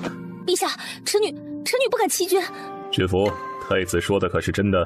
回陛下，臣女并未与太子行那样的事啊，也未曾与太子在这里。今日陛下虽赐了婚，可臣女从未与太子殿下接触过啊。师父，你说你并未与姑接触过，你怕是忘了，你整日往我母妃后宫跑，与本殿相会，不然本殿怎会让父皇下旨娶你？你怕来人看到便跑了出去。你与姑在母妃寝宫早就私会多少次了，你早就是姑的女人。太子如今没办法，只能破罐子破摔了。毕竟沈叔他不能供出来，也不能让自己欺君，只能咬死殿中之人是沈福。陛下，臣女不敢欺瞒陛下，臣女是同陛下一起进来的，怎会与太子殿下在这里私会呢？更何况这里离乾宫挺远的，刚才我还在阿姐的身旁，怕是太子殿下自己弄错了人。我去皇后寝宫就是为了给皇后看病，从未与太子接触。臣女……仁德帝看出了太子的心思，想来他想护的人定然身份非同寻常。可是去报信的太监说是后宫的嫔妃，他怎么能忍啊？还不说实话！陛下，娇儿如今也大了，有个侧妃通房侍妾都很正常。要不今日之事还是算了，毕竟有损皇家清誉啊。陛下，这里搜到一个女子的肚兜，给谁扔了？慕容景啊，慕容景，你如今都学会欺瞒朕了，你好得很。是不是要让朕除去你太子之位才满意？父皇，儿臣知错了，儿臣只是一时兴起，便临幸了一个宫女，怕父皇责怪，所以不得不，还请父皇恕罪。你嘴里没一句真的，你回去好好在东宫给朕面壁思过，什么时候想清楚，什么时候出东宫。今日朕好端端的生辰，就被你这样一闹，兴致全无，还不起来滚回去！他说的可是真的？你去皇后寝宫与他相会？他说谎。那你去皇后寝宫可与他有任何的接触，哪怕他碰一下你的手？四爷，没有，你信我。若是他敢动你一根手指头，我让他下地狱，碰一下都不行，哪怕是手。萧诀便是个例子，我不允许任何人碰你。四爷，没人碰我。沈父知道慕容彻这个人是危险的，他的温柔只是短暂的。小姐，你怎么才来啊？小姐，你的胎记好像……说什么？胎记？很可怕吗？完了，太子哥哥不会看到了吧？天上，我该怎么办？小姐，晚上光线暗，根本看不清楚的。太子殿下应该没看清楚，今夜也是太子殿下的侍卫前来通知我们，我们才到这里来等。要是太子哥哥知道，恐怕他会安安心心的吃沈福的。小姐您放心，这么黑的夜，怎么可能看得清楚？小姐，我们先上马车再说吧，老爷正四处找小姐呢。好。苏荣见过小姐，若非小姐筹谋，恐怕我都无法从夜庭出来。小姐与我有救命之恩，我甘愿跟随小姐。你先起来，不必跪我，你我平等。你那般聪明，应该也知道我大费周章救你出来是有原因的。无论小姐因何原因救我，终归是我的救命恩人，奴自然愿意待在小姐身边。你从此以后跟在我二哥身边，云兰会教你些武功。学武功，一是为了护住你自己，这其二自然是护住你想护的人。我二哥沈玉最近喜欢舞刀弄枪，后面还要去军营历练，你跟他一道，到时候等过些日子，你便随他跟在我舅父江玄身边，你可愿意？苏荣早就听说过江玄的大名。小姐说的可是真的？自然是真的。苏荣，我知道你们苏家背负血仇，若是想报家族灭门之仇，就得身居高位。我如今把你带出宫，你的奴籍在我的手里，你既跟我回了沈家，便也算是我们沈家的人，这一点你要知晓。是，小姐设法救我出来，将我带回沈家。我生是沈家的人，死是沈家的鬼，我定不会背叛小姐。你哥哥应该快到阴京城了，没多久就能与你见面。我苏家虽灭门，可我与哥哥已经多年未见，不知他是何模样。到时候或许你就能见到他了，只是你要记住，你如今算我沈家的。是，小姐。如今算时间，苏洵进京应该就是这2日了。这2日他得想办法见苏洵一面。如今陛下已经将他赐婚给了太子，圣旨也应该在这2日下来，他得想办法拖延婚礼的时间，直到在这些时间里杀了太子慕容景，也不必嫁给他。奉天承运，皇帝诏曰：平阳侯嫡次女沈福，温婉大方，贞顺自然，秉性端淑，册封为东宫太子妃。青天见，则即日完婚。谢陛下恩典。爹，我不想嫁入东宫。福儿，你莫不是真的喜欢瑞王？如今圣旨是陛下所赐，焉有驳回的道理？就算是瑞王，他也没办法。女儿曾说过，我入东宫就是死路一条。女儿曾在梦中梦到在东宫时凄惨的画面，我被斩断了4肢，我的孩子被割血而死，我最后也被东宫的仆人们热油灌喉。爹，我不想嫁给太子。你说什么？你的梦？对。哎呀，福儿啊，都是梦而已，你又何必当真？上次在樊楼，瑞王因你心软放了爹爹，如今太子和皇后也对我起了疑心。若是你嫁入东宫，说不定还能打消二人顾虑。若是你不想那么早去东宫，爹爹去求陛下，让钦天监将婚期延迟。爹，那可以延迟1年半载吗？爹爹尽量给陛下说，就说今年与八字相冲，不能成亲，拖到明年。你与瑞王虽有纠葛，可他毕竟恨我们沈家，而且瑞王太危险，不适合你。爹，太子也并非表面那般温和，我们沈家迟早因他而灭，爹爹何不另选出路？你还是姑娘家，这夺嫡之事你不应该参与进来。爹爹知你喜欢瑞王，可他终究不是良配，更何况太子并非你想的那样。慕容彻这个人野性难驯，你驯服不了他。爹，既然皇后和太子已经开始怀疑你，爹爹便要万事小心。爹爹答应女儿的，去陛下面前请求将这婚期延长半年或者1载，女儿会让爹爹看清楚谁才是狼子野心。如今女儿还有事，先走了。小姐，如今圣旨下了，我们该怎么办？不过是一道圣旨而已，3书6礼、凤冠霞帔都没有，不作数的。一切还有转机。如今边塞战事紧张，将军恐怕还没有收到信。从燕京城送信到边寨，最起码也要3个月。也不知将军知道你赐婚给了太子，会如何？边塞战事紧张，别送信了，免得扰乱舅父的心。小姐，那望京楼我们今日还去吗？自然要去。苏玄懂谋略又有才，将来定是个难得的人才。他朝若身居高位，定然是个可用之人。外乡来的，真以为自己能飞黄腾达？这块玉佩可是我祖传的，摔碎了你赔得起吗？看你那样，你也赔不起。我们要等的人来了，我们也去看看热闹。你这玉佩分明是自己掉地上的，怎能赖我身上呢？一块玉佩，若真是我弄碎的，无论价钱多少，我都赔给你。我苏洵说到做到。我看你也是读书人，在场那么多人看着，怎么能不承认？这块玉佩是因为你才摔碎的。今日你若是不给我一个交代，你休想离开这里，更别提参加秋试。就是啊，我看就是个穷书生，哪能赔得起？外地来了吧？不知道燕京城最不缺的便是你这种毫无背景的学子吗？真以为自己能对出下半句诗就才华横溢了？诗写得好有什么用？读书人品德照样败坏，把本公子的玉佩摔碎了都不敢承认。你可知我这块玉佩值多少钱？沈福看着青衣男子手中的那块玉佩，这块玉佩值多少钱？100两白银。你这玉佩是赝品，你觉得值100两？拿10两银子给他，就算你我主仆2人买了这赝品，刚要上前与沈福理论，就被旁边另外一个男子拉住。她可是平阳侯之女，还被赐婚给了太子，我们收敛些。啊，刚才多谢姑娘解围，这10两银子还给姑娘。不知姑娘姓甚名谁？今日替我解围，我来日定报答姑娘。我是平阳侯之女沈福，银钱就不用还了。你应该是外乡来赶考的考生吧？哦，刚参加完乡试，便来了燕京，等着秋试。听说燕京城的望月楼每日有众多才子聚在这里，我便想来看看，顺便多学些燕京新鲜的东西。没曾想，竟然遇到这等事情。今日还多亏姑娘解围。你既刚来燕京，定然也需要不少银钱。他招你若能高中，身居高位时做个好官，再来还我恩情也无妨。沈福说完，带着云岚就转身离开了。小姐，你怎知那人的玉佩是赝品？他的玉佩自然不是赝品，只是他已经猜出我的身份，就算10两白银，他也不敢怎么样。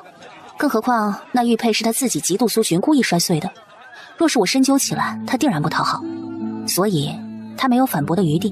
那我们和苏公子就这样算了？自然不是，苏洵会跟来的，况且他应该知道他弟弟在沈府。沈小姐，等等。沈小姐，我有事与沈小姐相商，可否占用沈小姐一点时间？有何事，公子不如就在这里说。听闻沈小姐府中收了一位叶庭的奴仆，名为苏荣，不知是真是假？是真的，难不成你认识他？实不相瞒，苏荣是乃我流浪在外的胞弟，沈小姐愿意收留他，我很是感激。只求沈小姐让我见他一面。我此次来燕京，一是为了上京赶考，其二便是为了救我胞弟。这几日我来燕京城多方打听，得知我胞弟被沈家小姐收留，没曾想今日竟然遇到了沈家小姐。苏荣如今在我们沈府过得很好，我让她跟在我二哥身旁，让她学习武功，将来去司马大将军身旁。若是你想见她，随时可以见她。可是陛下既然让我带她回沈府，她便是我沈府的人。沈府的人？沈小姐可否让她跟在我身边？我苏洵愿意照顾自己的弟弟。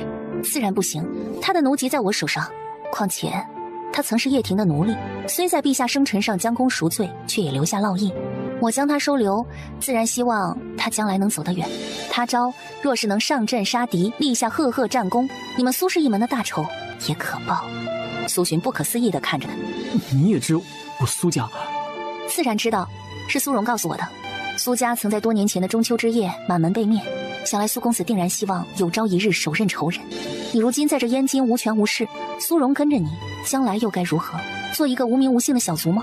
他能借我们沈家之力去骠骑大将军江玄身边，说不定将来还能立战功，光耀你们苏家。沈二小姐大恩，我苏洵将来定然相报。苏洵，我的要求不高，有朝一日希望你永远不要站在我的对立面，不要站在沈家的对立面，也不要站在你弟弟苏荣的对立面。我相信苏荣对你的重要性。如今天色不早了，我也该回去了。若是你想见你弟弟，可来沈府找我二哥沈玉。如今苏荣在自己手上，苏洵为了他弟弟又欠自己人情，将来就算入了仕途，也会顾及他胞弟。接下来便是要设计杀了太子的暗卫头目云珏，还有想方设法进入东宫的地下牢狱，还有查清祖父和母亲的死，乃至沈叔的身份。诸多事情都得一步步的来。可越是这样，沈福却越是觉得不安。小姐，你怎么了？也不知怎么的，这几日我总觉得有不好的事情发生。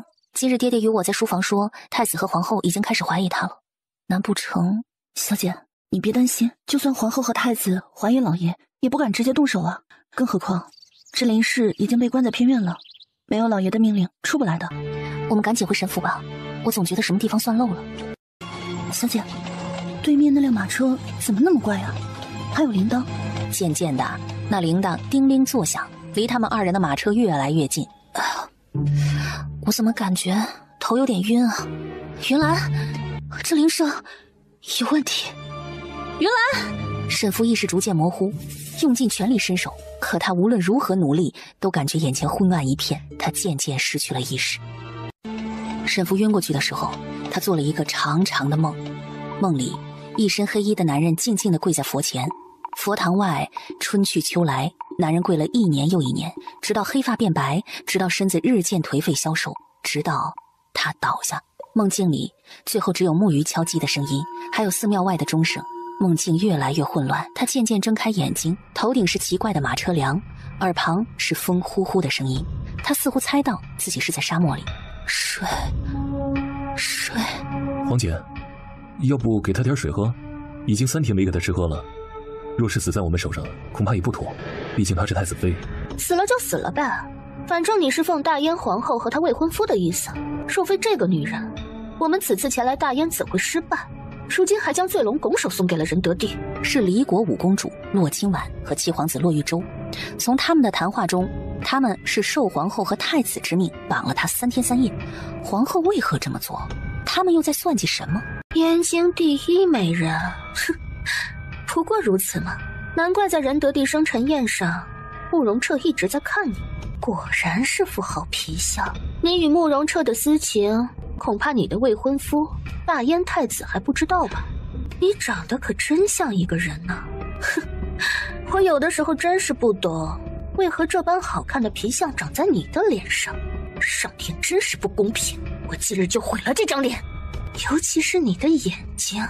难怪慕容彻会被你迷得神魂颠倒。沈福恶狠狠地瞪他，身体却依旧瘫软无力。你们想干嘛？若是你敢伤我，慕容彻和沈家不会饶过你的。洛清婉，你想清楚了，你受了皇后和太子的命令又如何？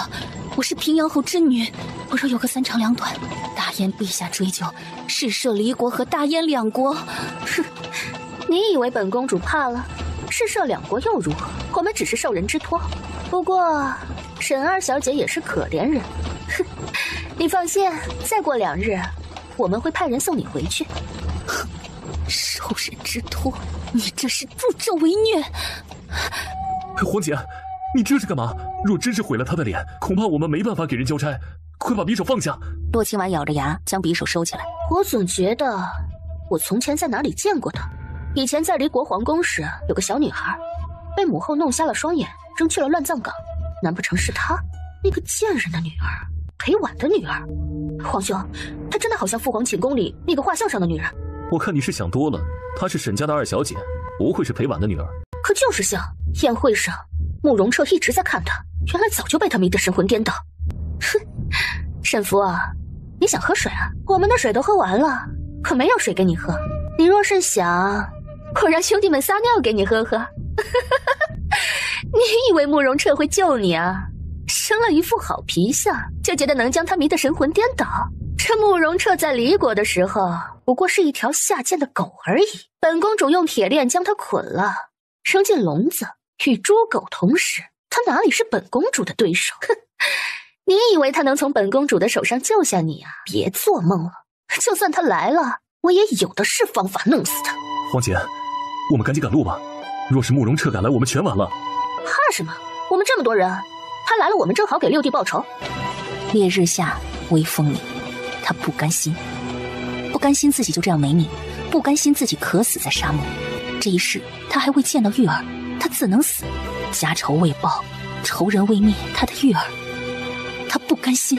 不知过了多久，沈福以为自己快要死时，似乎是白泽，呼啸声越来越近。白泽，沙漠里怎么会有老虎？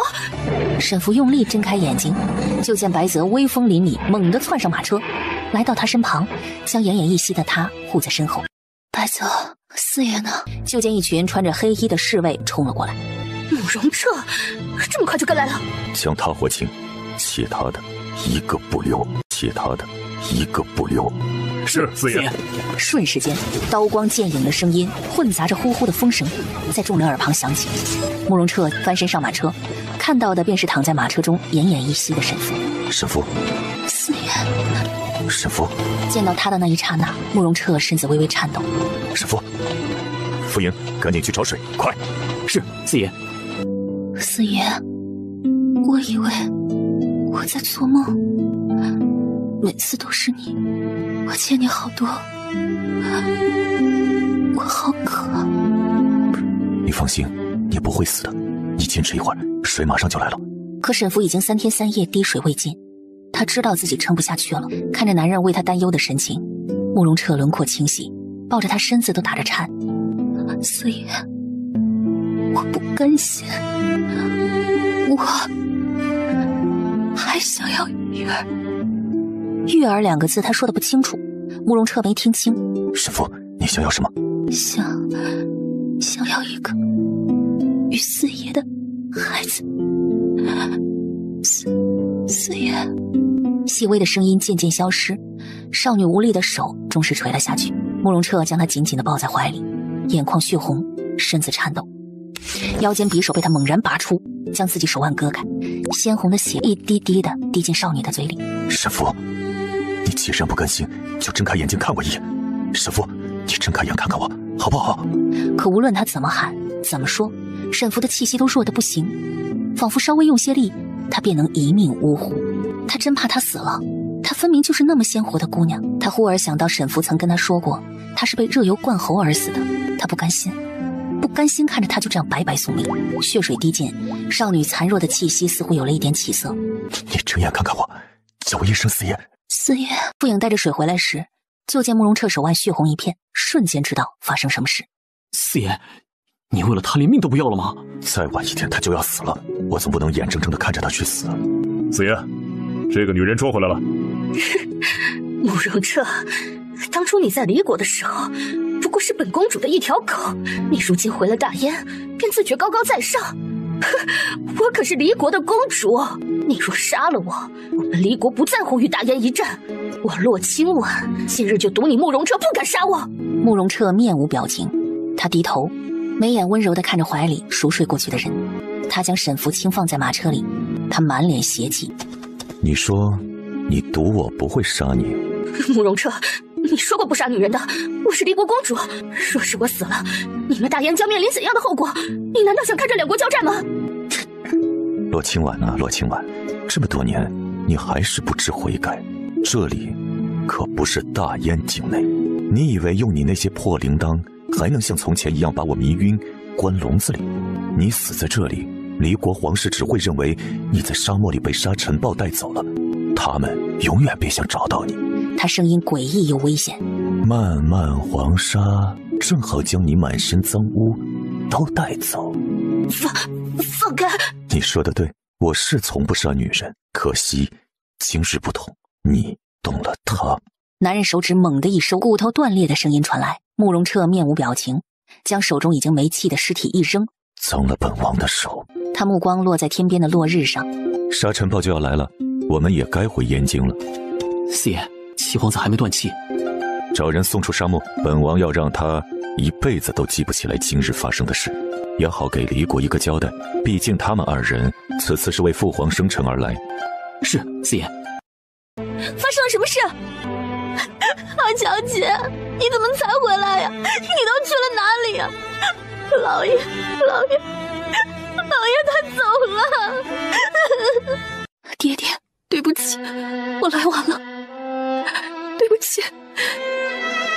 我爹爹身体健康，怎会无缘无故的就……祖母，我不信他会去了。爹爹不是让你在偏院吗？谁放你出来的？我已怀上了老爷的孩子，是老夫人让我出来的。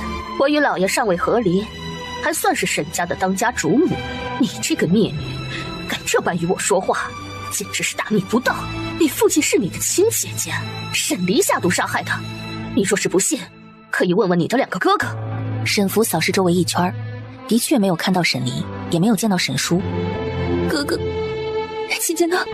阿姐怎么可能害死爹爹？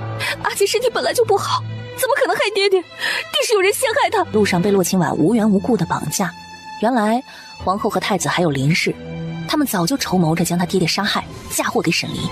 他千算万算，没有算到太子和皇后要那么早动手。师父，你要干嘛？老爷是沈离杀的，怀了一个孽种，也好意思说是我们沈家的种，简直可笑！是你害死爹爹，嫁祸给我姐姐，你个毒妇！你不是说我是灾星吗？我掐死你！救命！疯了！师父，你这灾星，快放了我母亲！太子大步上前，猛地一挥手，狠狠地打在沈福的脖子上。望你还是未来太子妃，简直丢了本殿的脸！小姐，老祖宗啊，我的命好苦啊！老爷死了，这逆女又这样对我，我腹中还有老爷未出生的孩子啊！沈福被敲晕后，就被云兰带到揽月院休息。云兰姐姐，大小姐怎么办啊？听说大小姐在牢狱里面被用了酷刑，长公子知道了前去探望，结果被张家老爷和夫人打得下不来床了。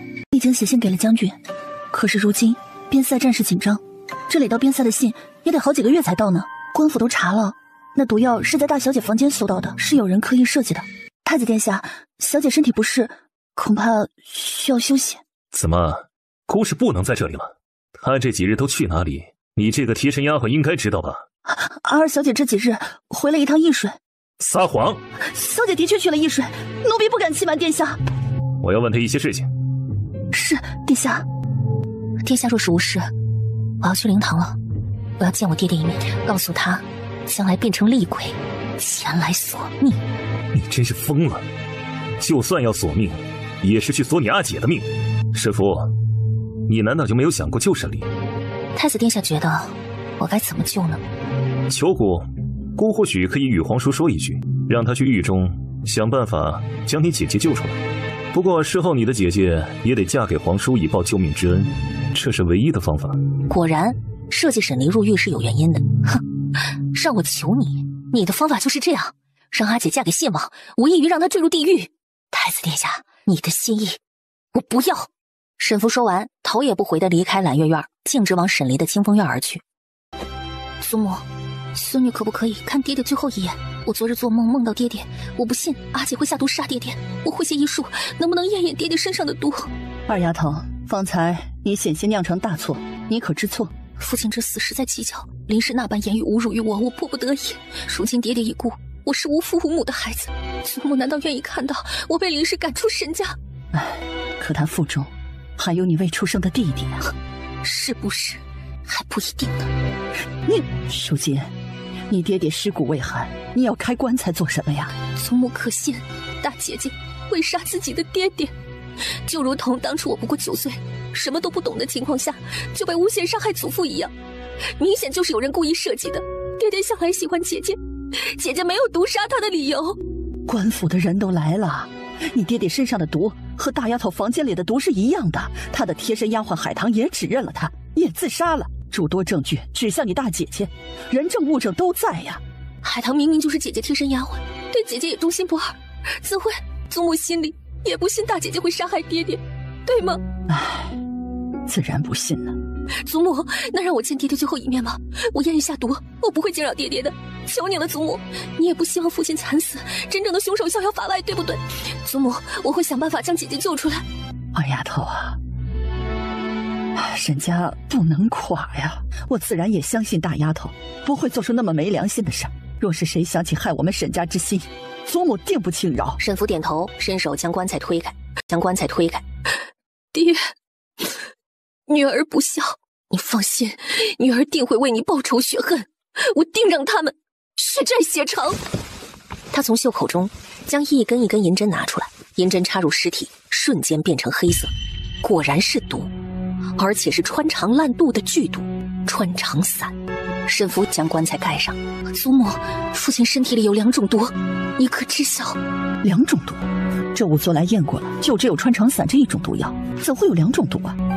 祖母，还有一种毒为他去治，应该为许多年前所中的毒，祖母可知道？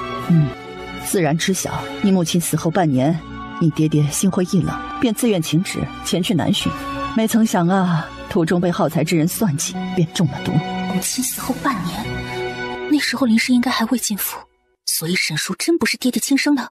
可是不对呀，当时大夫没有给爹爹说明吗？还是说爹爹早就知道这沈叔不是亲生的？他去治这种毒，若不是些医术高一点的大夫，的确是不知道这毒还有让男人无法生育的说法。想来当时爹爹去南巡只是随便请了个大夫，那祖母可知这他去治的毒对身体有何影响？祖母只知这毒啊会使人晕厥，失去意识。祖母也是后面才知道，是你爹爹告诉我的。难怪祖母对林氏怀了身孕一点都不怀疑。祖母，那这件事林氏知道吗？你不知，他是后面才进沈府的。那时候你爹爹的毒啊早就解了，更何况这南巡之事是你爹爹的伤心事啊，你爹爹也不愿意提。他得想万全之法，让踏雀之毒重新显现，让祖母知道踏雀之的事情。四爷，能否救救我姐姐？我知道我欠四爷的很多，只要四爷救我姐姐沈离出来，四爷要我怎么还都可以。眼睛肿成这样了，我认识的沈福可不是这样的。沈福，沈家的事我已经知晓了，你别伤心了，你不是一个人。四爷，我姐姐身子不好，常年生病，根本经不起酷刑。你是燕京城的四爷，位高权重，会有办法让她出狱的。爹爹走了，娘亲也没了，我是个无父无母的孩子，我不能再失去姐姐了。你要我怎么报答我都答应你，只要我姐姐能从狱中出来。你说要报答我，可是我真正想要的东西啊。沈福，你应该知道我想要的。四爷，你想要什么？当日在沙漠里你九死一生时说想与我要个孩子，可还当真？是我亲口说的，我是很想和四爷要个孩子。若我说我要你说过的话都算话呢？他如今被赐婚给太子，就算要与四爷一起，也得等婚约退了，要么太子死了。我要你嫁给我，为我生儿育女，安安心心待在我身边。你姐姐我会帮你救出来，可我要你完完全全只属于我一人。你的命是我救的，你理应还。四爷，可我如今被陛下赐给了太子，若你真让我嫁给你，就等我将太子的婚退了。我等挡不了。不过是一道圣旨而已，这道圣旨于我而言不算什么。你们既没三叔，也无六礼，婚书你也未签，便什么都不算。你既要还我恩，便与我签婚书。书房的另一张桌子上摆着婚书，我愿意签婚书，我愿意嫁给四爷。婚书签了，皇家玉蝶我会写上你的名字。在太子婚约取消之前，希望四爷能保密。他知道，太子若是知道他与四爷的纠葛，指不定又要被拿来要挟四爷。至于沈家的仇，我会想办法报。若是四爷愿意助我一臂之力，我也不会拒绝。我知道，你守孝期满，你我便拜堂成亲，结为一世夫妻。四爷连皇家玉蝶都拿来了，恐怕这玉蝶四爷一时半会儿是不愿意还回去。若是太子知道，也不知是什么滋味。燕国守孝与离国不同，离国3年守孝期，燕国只有1年。寂静的房间里，沈福一笔一画在婚书上签上名字。他又看着慕容彻，将他的名字写在玉蝶上。阿姐，福儿，阿姐，你别哭，你别怕，福儿信你。福儿，爹爹没了。阿姐，爹爹没了，还有2个哥哥，有我相信阿姐，阿姐不会下毒害爹爹。是阿姐没用，拖累了你们。我本是你的阿姐，本应该保护你们的，却处处要你为我周全。福儿，你说的对，只要你还有沈风和沈玉在，我们沈家就在。这大姑娘怎么就出来了？夫人，听说是陛下的意思，陛下让放的。陛下怎么会关心沈家一个病女的事儿？这我就不清楚了。燕京府衙那边传来的消息，说是陛下的人让放了沈大姑娘。如今大小姐平安回到沈家，张家世子因为救她被责罚关在张家。夫人，若是张世子后面强行要退婚，那三小姐……张家怎么会允许沈离进南？她就算被放出来，燕京城那些恶言恶语传入众人的耳朵里，她也得背上杀害自己亲生父亲的罪名。哼！不过没让她嫁给信王，太可惜了。改日等老爷葬了，我便去老夫人面前说，将这沈离尽快嫁出去，千万不要误了我舒儿的婚事。沈府这场丧事一办就办了1-2个月，也忙了1-2个月，直到平阳侯下葬后，沈家才恢复平静。大丫头，这是你远房表姨和表兄。见过表姨，见过表兄。大姑娘有礼了。见过表妹。这便是我们府上的大丫头，如今已经到了出嫁的年纪。沈大小姐生的倒也标致，只是这身子倒是弱了些。大丫头的身子如今慢慢的好转了，将来也是个好生养的。若是我们2家能结亲，那便是亲上加亲了。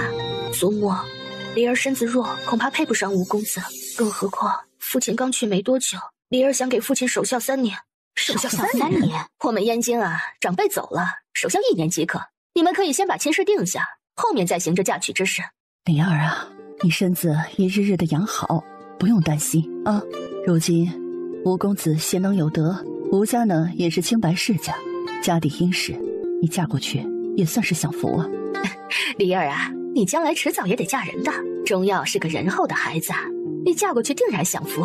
如今梨儿的手在燕京府衙便已经被夹断，将来恐怕连端杯子都端不了了。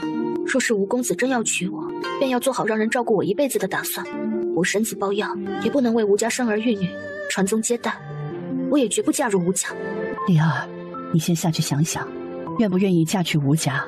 想清楚了，来与祖母说。是，祖母。